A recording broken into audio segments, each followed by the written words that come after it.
Welcome to the Plume and Page.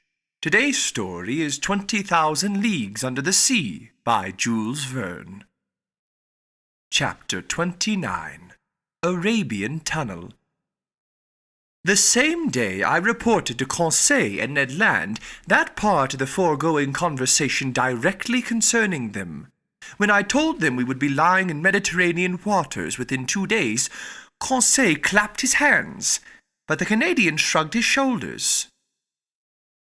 "An underwater tunnel," he exclaimed. "A connection between two seas. Who ever heard of such malarkey?" "Ned, my friend," Conseil replied, "had you ever heard of the Nautilus? No? Yet here it is. So don't shrug your shoulders so blithely, and don't discount something with the feeble excuse that you've never heard of it." "We'll soon see," Ned Land shot back, shaking his head. "After all, I'd like nothing better than to believe in your captain's little passageway, and may heaven grant it really does take us to the Mediterranean." The same evening, at latitude 21 degrees 30 north, the Nautilus was afloat on the surface of the sea and drawing nearer to the Arab coast. I spotted Jeddah, an important financial center for Egypt, Syria, Turkey, and the East Indies. I could distinguish, with reasonable clarity, the overall effect of its buildings, the ships made fast along its wharves, and those bigger vessels whose draught of water required them to drop anchor at the port's offshore mooring. The sun, fairly low on the horizon, struck full force on the houses in this town, accenting their whiteness. Outside the city limits, some wood or reed huts indicated the quarter where the Bedouins lived. Soon Jeddah faded into the shadows of evening, and the Nautilus went back beneath the mildly phosphorescent waters. The next day, February 10, several ships appeared running on our opposite track. The Nautilus resumed its underwater navigating, but at the moment of our noon sights, the sea was deserted, and the ship rose again to its waterline. With Ned and Conseil, I went to sit on the platform. The coast to the east looked like a slightly blurred mass in a damp fog. Leaning against the sides of the skiff, we were chatting of one thing and another, when Ned Land stretched his hand toward a point in the water, saying to me, "See anything out there, Professor?" "No, Ned," I replied, "but you know I don't have your eyes." "Take a good look," Ned went on. "There, ahead to starboard, almost level with the beacon. Don't you see a mass that seems to be moving around?" "Right," I said after observing carefully. "I can make out something like a long blackish object on the surface of the water." "A second Nautilus?" Conseil said. "No," the Canadian replied. "Unless I'm badly mistaken, that's some marine animal." "Are there whales in the Red Sea?" Conseil asked. "Yes, my boy," I replied. "They're sometimes found here." "That's no whale," continued Ned Land, whose eyes never strayed from the object they had sighted. "We're old chums, Whales and I couldn't mistake their little ways." "Let's wait and see," Conseil said. "The Nautilus is heading that direction, and we'll soon know what we're in for." In fact, that blackish object was soon only a mile away from us. It looked like a huge reef stranded in mid-ocean. What was it? I still couldn't make up my mind. "Oh, it's moving off! It's diving!" Ned Land exclaimed. "Damnation! What can that animal be? It doesn't have a forked tail like baleen whales or sperm whales, and its fins look like sawed-off limbs." "But in that case," I put in, "good Lord!" the Canadian went on. "It's rolled over on its back, and it's raising its breasts in the air." "C'est siren!" Conseil exclaimed. "With all due respect to master, it's an actual mermaid." That word siren put me back on track, and I realized that the animal belonged to the order Sirenia, marine creatures that legends have turned into mermaids, half woman, half fish. "No," I told Conseil, "that's no mermaid. It's an unusual creature of which only a few specimens are left in the Red Sea. That's a dugong." Order Serenia, group Pisciforma, subclass Monodelphia, class Mammalia, branch Vertebrata. Conseil replied. And when Conseil has spoken, there's nothing else to be said. Meanwhile, Ned Land kept staring. His eyes were gleaming with desire at the sight of that animal. His hands were ready to hurl a harpoon. You would have thought he was waiting for the right moment to jump overboard and attack the creature in its own element. "Oh, sir," he told me in a voice trembling with excitement, "I've never killed anything like that." His whole being was concentrated in this last word. Just then Captain Nemo appeared on the platform. He spotted the dugong. He understood the Canadian's frame of mind and addressed him directly. "If you held a harpoon, Mr. Land, wouldn't your hand be itching to put it to work?" "Positively, sir." "And just for one day, would it displease you to return to your fisherman's trade and add this cetacean to the list of those you've already hunted down?" "It wouldn't displease me one bit." "All right. You can try your luck." "Thank you, sir," Ned Land replied, his eyes ablaze. "Only," the captain went on, "I urge you to aim carefully at this animal, in your own personal interest." "Is the dugong dangerous to attack?" I asked, despite the Canadian's shrug of the shoulders. "Yes, sometimes," the captain replied. "These animals have been known to turn on their assailants and capsize their longboats. But with Mr. Land, that danger isn't to be feared. His eye is sharp, his arm is sure. If I recommend that he aim carefully at this dugong, it's because the animal is justly regarded as fine game. And I know Mr. Land doesn't despise a choice morsel." "Aha!" the Canadian put in. "This beast offers the added luxury of being good to eat?" "Yes, Mr. Land. Its flesh is actual red meat, highly prized and set aside throughout Malaysia for the tables of aristocrats. Accordingly, this excellent animal has been hunted so bloodthirstily that, like its manatee relatives, it has become more and more scarce." "In that case, Captain," Conseil said in all seriousness, "on the off chance that this creature might be the last of its line, wouldn't it be advisable to spare its life in the interest of science?" "Maybe," the Canadian answered. "It would be better to hunt it down in the interests of mealtime." "Then proceed, Mr. Land," Captain Nemo replied. Just then, as mute and emotionless as ever, 7 crewmen climbed onto the platform. One carried a harpoon and line similar to those used in whale fishing. Its deck paneling opened, the skiff was wrenched from its socket, and launched to sea. 6 rowers sat on the thwarts, and the coxswain took the tiller. Ned, Conseil, and I found seats in the stern.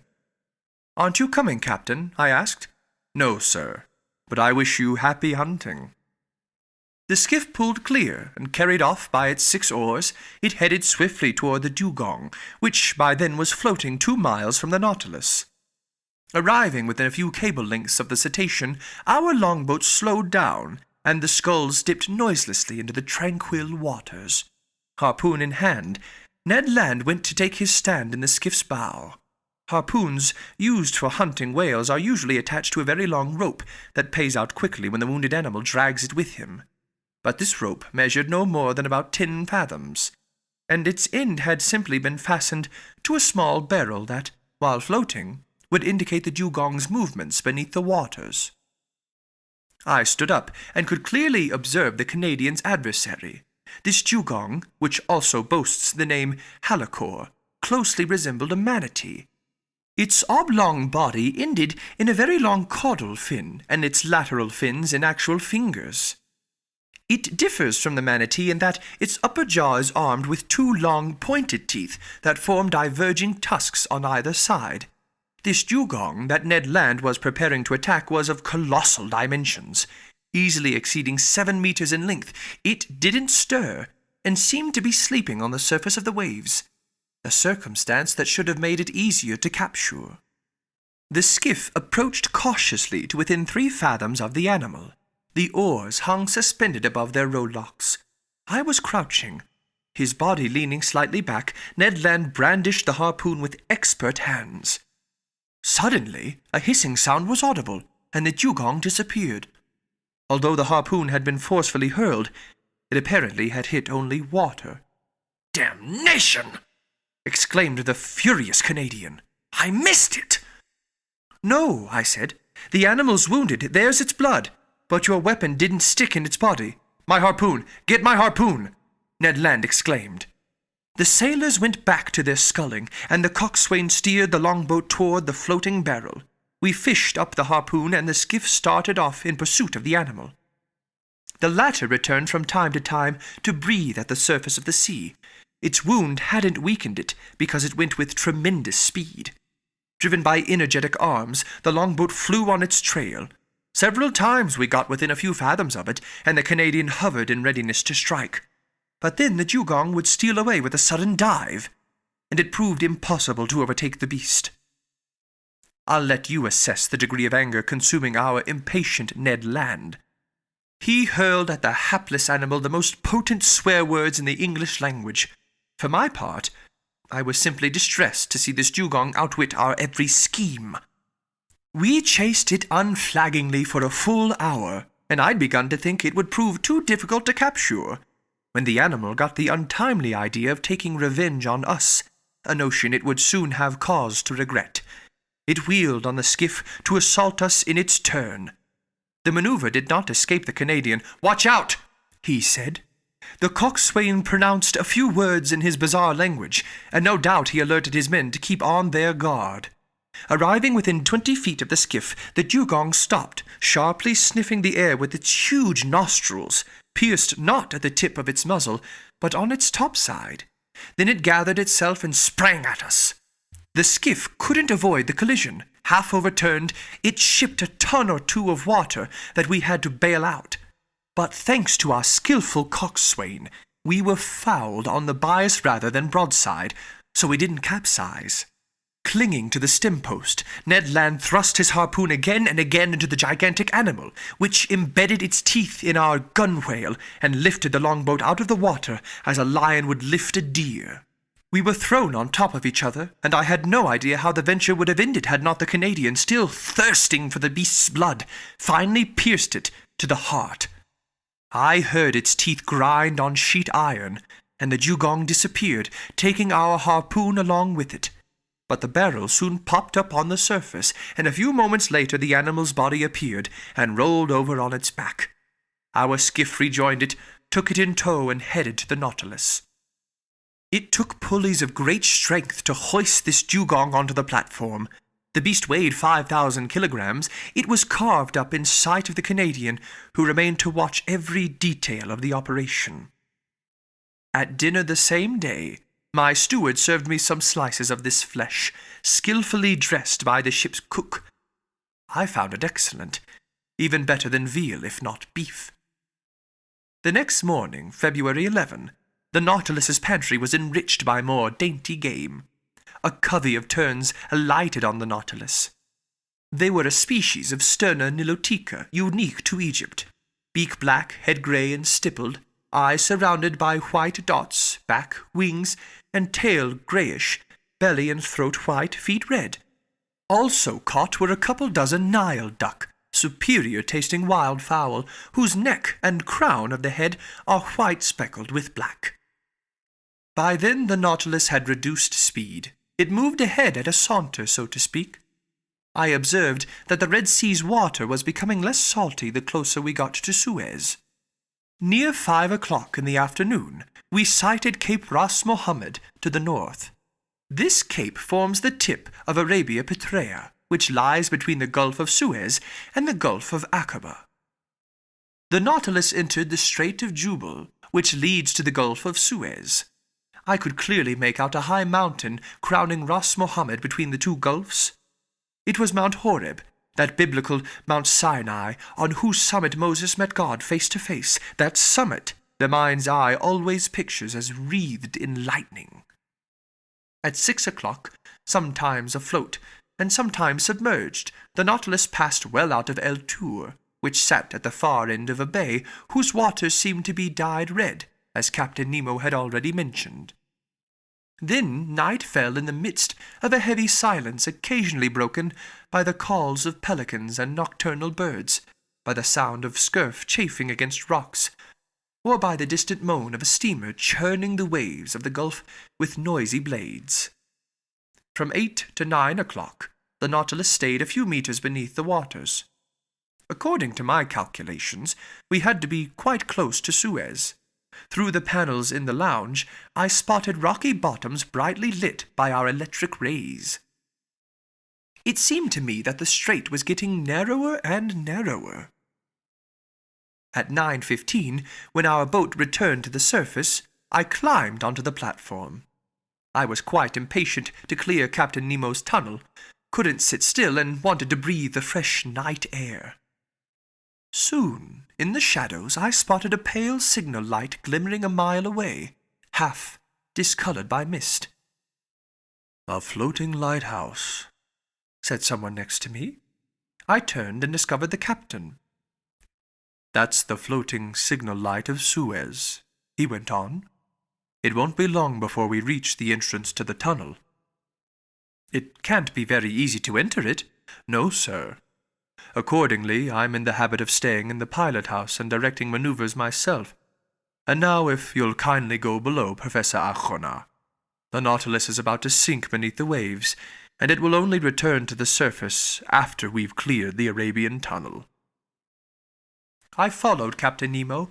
The hatch closed, the ballast tanks filled with water, and the submersible sank some 10 meters down. Just as I was about to repair to my steam room, the captain stopped me. "Professor," he said to me, "would you like to go with me to the wheelhouse?" "I was afraid to ask," I replied. "Come along, then. This way, you'll learn the full story about this combination underwater and undergoing navigating." Captain Nemo led me to the central companionway. In mid-stair, he opened a door, went along the upper gangways, and arrived at the wheelhouse, which, as you know, stands at one end of the platform. It was a cabin measuring 6 feet square and closely resembling those occupied by the helmsmen of steamboats on the Mississippi or Hudson rivers. In the center stood an upright wheel geared to rudder cables running to the Nautilus's stern. Set in the cabin's walls were 4 deadlights, windows of biconvex glass that enabled the man at the helm to see in every direction. The cabin was dark, but my eyes soon grew accustomed to its darkness, and I saw the pilot, a muscular man whose hands rested on the pegs of the wheel. Outside, the sea was brightly lit by the beacon shining behind the captain at the other end of the platform. "Now," Captain Nemo said, "let's look for our passageway." Electric wires linked the pilot-house with the engine room, and from this cabin the captain could simultaneously signal heading and speed to his Nautilus. He pressed a metal button, and at once the propeller slowed down significantly. I stared in silence at the high, sheer wall we were skirting just then, the firm base of the sandy mountains on the coast. For an hour we went along it in this fashion, staying only a few meters away. Captain Nemo never took his eyes off the 2 concentric circles of the compass hanging in the cabin. At a mere gesture from him, the helmsman would instantly change the Nautilus's heading. Standing by the port deadlight, I spotted magnificent coral substructures, zoophytes, algae, and crustaceans, with enormous quivering claws that stretched forth from crevices in the rock. At 10:15, Captain Nemo himself took the helm. Dark and deep, a wide gallery opened ahead of us. The Nautilus was brazenly swallowed up. Strange rumblings were audible along our sides. It was the water of the Red Sea, hurled toward the Mediterranean by the tunnel's slope. Our engines tried to offer resistance by churning the waves with propeller in reverse. But the Nautilus went with the torrent, as swift as an arrow. Along the narrow walls of this passageway, I saw only brilliant streaks, hard lines, fiery furrows, all scrawled by our speeding electric light. With my hand I tried to curb the pounding of my heart. At 10:35, Captain Nemo left the steering wheel and turned to me. "The Mediterranean," he told me. In less than 20 minutes, swept along by the torrent, the Nautilus had just cleared the Isthmus of Suez.